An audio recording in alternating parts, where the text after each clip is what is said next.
Loki season 2 का third episode भी आ चुका है, जो कि काफी इंटरेस्टिंग और दिमाग घुमाने वाला एपिसोड है। और आज की इस वीडियो में हम इस एपिसोड का ब्रेकडाउन करेंगे और इस एपिसोड को समझने की कोशिश करेंगे। और अगर आप लोकी के फर्स्ट और सेकंड एपिसोड का ब्रेकडाउन देखना चाहते हैं तो वीडियो का लिंक मैंने डिस्क्रिप्शन में दिया हुआ है, गो एंड वॉच। तो एपिसोड स्टार्ट होता है रवोना रेंसलेयर को दिखाते हुए, जहाँ रवोना 1868 शिकागो में है। और ये एग्जैक्टली वहीं का सीन है जब फर्स्ट सीजन में रवोना टीवीए से निकल के यहाँ आ चुकी है, जहां मिस मिनट्स और रवोना दोनों ही हू रिमेन्स के प्लान के हिसाब से काम कर रहे हैं। जहां पर टीवीए की एक हैंडबुक रवोना एक ब्लैक बच्चे को खिड़की के थ्रू उसे दे देती है, जिसका नाम विक्टर है। और शायद यही बड़ा होके ही हू रिमेन्स बनेगा, क्योंकि मिस मिनट्स मेंशन भी करती है कि ही हू रिमेन्स मर चुका है और उसने ये प्लान तब बनाया था जब उसे पता चला था कि वो मरने वाला है। अब थोड़ा सा बात कर लेते हैं ही हू रिमेन्स के बारे में। जैसा कि फर्स्ट सीजन में उसे पता था कि सिल्वी उसे आके मारने वाली है, पर उसने अपने सेल्फ डिफेंस में कुछ नहीं किया। और यही हम व्यूवर्स को थोड़ा अजीब लगता है कि इतना पावरफुल बीइंग अपनी जान बचाने के लिए कुछ कर ही नहीं रहा, पर ऐसा है नहीं। देखो, बेशक ही हू रिमेन्स एक पावरफुल बीइंग है, पर सिल्वी भी नॉर्स माइथोलॉजी की गॉड है, तो वो भी एक पावरफुल बीइंग ही हुई। और उसने तो देख ही लिया था कि सिल्वी आके उसे मारने वाली है, तो उसने अपनी सारी फाइटिंग पॉसिबिलिटीज भी देख ली होंगी कि वो कुछ भी कर ले, वो सिल्वी से जीत नहीं सकता। पर शायद अगर वो वहां से भाग जाता तो बच सकता था, पर उसने ऐसा किया नहीं। इससे ये समझ आता है कि ही हू रिमेन्स के लिए अपना पर्पस अपनी जान से ज्यादा जरूरी है, और उसका मेन पर्पस यही है कि वो सीक्रेट टाइमलाइंस को प्रोटेक्ट करता रहे। और मिस मिनट्स बोलती भी है कि उन्होंने ये प्लान तब बनाया था जब उन्हें पता चला था कि वो मरने वाले हैं। अब शायद हो सकता है कि यही ही हू रिमेन्स का बचपन हो, या हो सकता है कि ये कोई दूसरा वेरिएंट हो। पर अगर यही ही हू रिमेन्स है तो यहाँ एक बूटस्ट्रैप पैराडॉक्स क्रिएट हो जाता है, मतलब वही टाइम ट्रेवल वाली बकचोदी। तो बूटस्ट्रैप पैराडॉक्स आपने बहुत सारी टाइम ट्रैवल की वेब सीरीज और मूवीज में देखी होगी, जहां पर कोई एक ऐसी चीज जो टाइम में आगे भी है और पीछे भी है, पर उसको बनाया किसने था इसका कंफर्मेशन हो ही नहीं पाता। मतलब वो चीज यूनिवर्स में एग्जिस्ट तो करती है, पर उसको एग्जैक्टली किसने बनाया था इसका जवाब किसी के पास नहीं होता। मतलब एक ऐसी चीज जिसका ना तो कोई ओरिजिन होता है ना ही एंडिंग होती है, और वो चीज टाइम ट्रैवल के दौरान एक इनफाइनाइट लूप में फंस के रह जाती है। अब इस एपिसोड में विक्टर टाइमली ही सच में अगर ही हू रिमेन्स है, तो वो कभी टीवीए को बना ही नहीं पाता अगर पास्ट में आके रवोना उसे ये टीवीए हैंडबुक नहीं देती। और अगर टीवीए ही नहीं बन पाता तो बुक भी नहीं बन पाती, क्योंकि भाई औरोबोरस ने ही हू रिमेन्स के साथ या उसके अंडर में ही तो ये बुक लिखी होगी, और इसे तो कुछ वक्त पहले ही पता चला था कि सिल्वी इसे मारने वाली है। तो इसलिए इसने मिस मिनट्स को बोला कि भाई मेरे छुटपन वाले टाइम में मुझे ये बुक जाके दे दो, ताकि मैं फिर से आके टीवीए को प्रोटेक्ट कर सकूं। और अब ये मान लो कि सिल्वी अगर ही हू रिमेन्स को मारती ही नहीं, और अगर विक्टर ही हू रिमेन्स है, तो उसको तो ये बुक मिली ही नहीं, फिर तो टीवीए वो बना ही नहीं पाएगा, तो वो करेगा क्या, वो कद्दू छीलेगा। और यहीं पर बन जाता है बूटस्ट्रैप पैराडॉक्स। इसको जितना समझोगे उतना उलझते जाओगे, क्योंकि हमारा दिमाग अभी उतना विकसित हुआ ही नहीं है कि हम टाइम ट्रैवल के कॉन्सेप्ट को समझ पाए।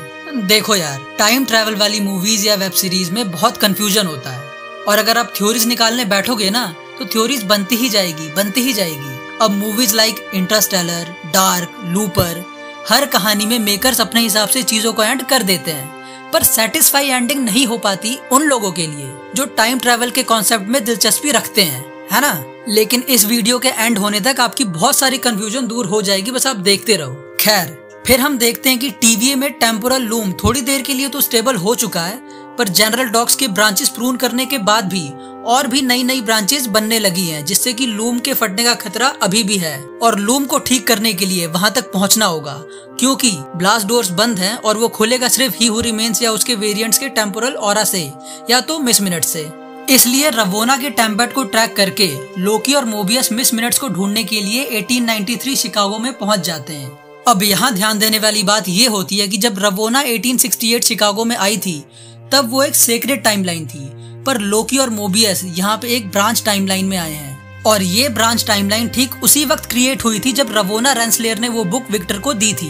ब्रांच टाइमलाइन इसी तरह तो बनती है और टीवीए उसको मिटाता रहता है। अब लोकी और मोबियस यहाँ पर शिकागो 1893 के वर्ल्ड फेयर के वक्त में है, जहाँ लोकी नॉर्स गॉड्स के स्टैचू को देखता है, जिसमें थॉर, ओडिन और बॉल्डर होते हैं। अब जो लोग बॉल्डर को नहीं जानते, मैं उन्हें बता दूं कि बॉल्डर थॉर का हाफ ब्रदर है, और इसका appearance doctor strange multiverse of madness में होने वाला था, जिसे प्ले करने वाले थे जेम्स बॉन्ड वाले एक्टर डैनियल क्रेग, पर किसी वजह से ये हो नहीं पाया।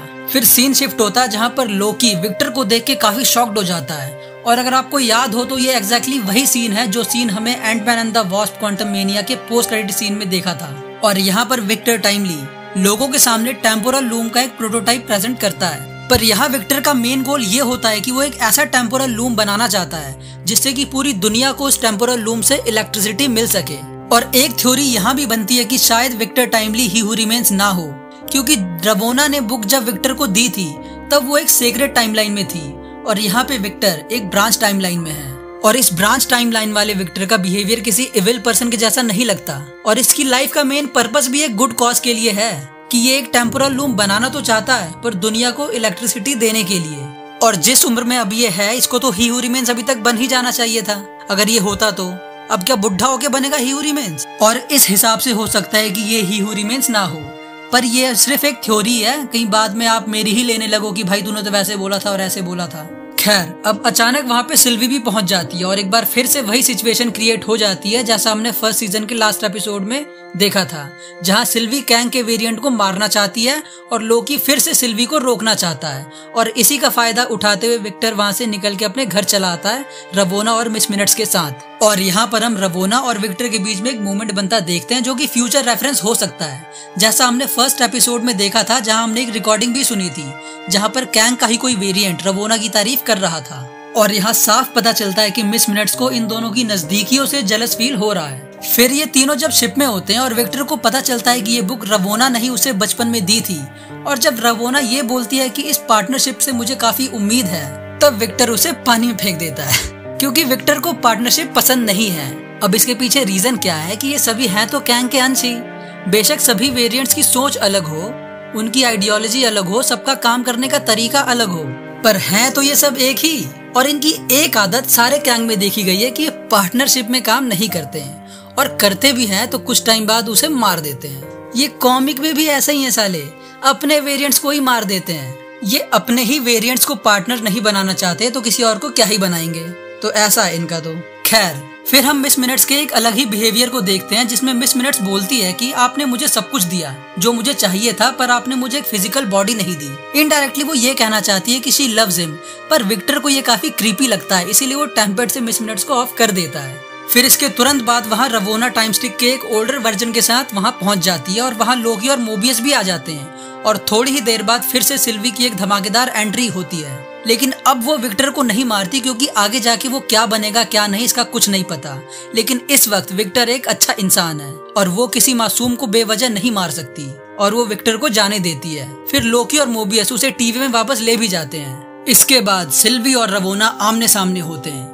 एक और इंसान जिसे सिल्वी अपने हाथों से मारना चाहती है, पर शायद उसे समझ आ चुका है कि वायलेंट सॉल्यूशन नहीं होता हर चीज का, इसीलिए वो उसे नहीं मारती, पर टाइम डोर से वो उसे वहां पहुंचा देती है जहां पर उसने ही हू रिमेन्स को मारा था टाइम के एंड में। अब ऐसा नहीं है कि वो वहां से निकल नहीं सकती, उसके पास उसका खुद का टेम्पेड भी है और साक्षात मिस मिनट्स हैं उसके साथ, वो जहाँ चाहे जा सकती है। लेकिन हम देखते हैं कि ही हू रिमेन्स की बॉडी जो वहाँ पड़ी हुई थी वो डीकम्पोज होना शुरू हो चुकी है और जगह भी धीरे धीरे टूट रही है। मतलब कि ये जगह एंड ऑफ द टाइम तब तक ही थी जब तक ही हू रिमेन्स जिंदा था, इसलिए तो वो बुढ़ा नहीं हुआ जब तक वो जिंदा था, और ये जगह भी सलामत थी। पर इसके मरते ही यहाँ टाइम का असर दिखने लगा। वक्त के साथ शरीर नष्ट हो रहा था और जगह भी। और आखिरी में मिस मिनट्स विक्टर के लिए बोलती है कि वो बेवकूफ है क्योंकि उसने उन लोगों से दुश्मनी की है जो उसका हर राज जानते हैं। और वो रवोना को भी बोलती है कि मैं भी तुम्हारा एक राज जानती हूँ, लेकिन उसे सुन के तुम्हें बहुत गुस्सा आ जाएगा। और इसी के साथ इस एपिसोड का दी एंड हो जाता है। वैसे भी वीडियो लंबी बन चुकी है तो वो राज कौन सा था इसके बारे में हम नेक्स्ट एपिसोड में देख लेंगे, और नहीं दिखाया तो हमारी थ्योरी जिंदाबाद तो है ही। बना लेंगे कैंग और रवोना के हनीमून की मसालेदार थ्योरी, क्या दिक्कत है। तो अब मैं चलता हूँ, और आप चाहो तो मुझे कमेंट बॉक्स में वो राज क्या है बता सकते हो, और मुझे ये भी बताओ कि आपको लोकी सीजन 2 का 3rd एपिसोड कैसा लगा। फिर मिलते हैं नेक्स्ट वीडियो में, तब तक के लिए कीप वॉचिंग फ्लिक्स टनल।